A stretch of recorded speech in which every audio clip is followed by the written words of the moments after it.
वनिताताई गव्हाण यांच्या मुंबई भारतीय जनता पार्टी महिला मोर्चाच्या जिल्हाध्यक्ष वनिताताई, काय म्हणाल, ज्या पद्धतीने महानगरपालिका निवडणूक लागलेली आहे, उमेदवारी अर्ज भरण्यासाठी आपण निघालेला आहात?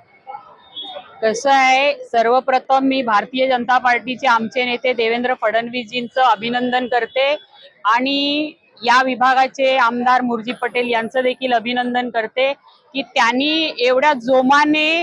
अंधेरीमध्ये भारतीय जनता पार्टीसाठी 4 तिकिटी आणल्या, म्हणून मी त्यांचं सर्वप्रथम अभिनंदन करते। दुसरी गोष्ट अशी आहे की ही लढाई जी आहे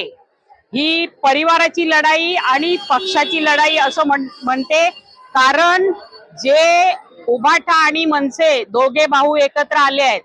त्यांनी ठरवलंय की आपल्या परिवारामध्येच लढाई करायची, म्हणजे परिवारामध्येच सगळं काय घ्यायचं आहे। आणि जे महानगरपालिकामध्ये गेल्या 27 वर्षामध्ये जो त्यांनी कारभार केलेला आहे त्या पूर्ण कारभाराचा पर्दाफाश करण्यासाठी भारतीय जनता पार्टीने हे पाऊल उचललंय। माझ्यासारखी कार्यकर्ती इतकी वर्ष काम करते आणि त्यामुळे मला सगळ्या उमेदवारांचं अभिनंदन करूसं वाटतंय, कारण आमचे ह्या विभागामध्ये मुर्जी पटेलजींची मिसेस केशरबेन पटेल आहे, त्याचप्रमाणे 75 मध्ये उमेश राणे जी आहेत,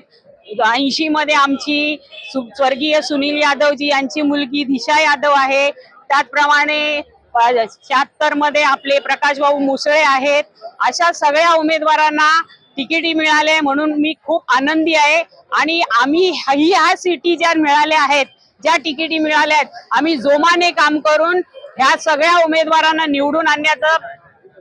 जे संघर्ष आहे तो आम्ही पूर्ण करणार आणि भारतीय जनता पार्टी आणि महायुतीचा आम्ही महानगरपालिकेवर भगवा झेंडा फडकवणार आणि ह्यांना यांची ताकद दाखवून देणार। हे जे सोयीचं राजकारण करतायत त्याच्याबद्दल आम्ही सगळ्या महिला बहिणी मिळून पेटून उठलेलो आहे आणि ज्या वेळेला आम्ही आपल्या आमदारकीच्या इलेक्शनला जसं त्यांना दाखवून दिलं, खासदारकीच्या इलेक्शनला दाखवून दिलं, त्याचप्रमाणे आम्ही आज इथे महानगरपालिकेवर पण भारतीय जनता पार्टी आणि शिवसेना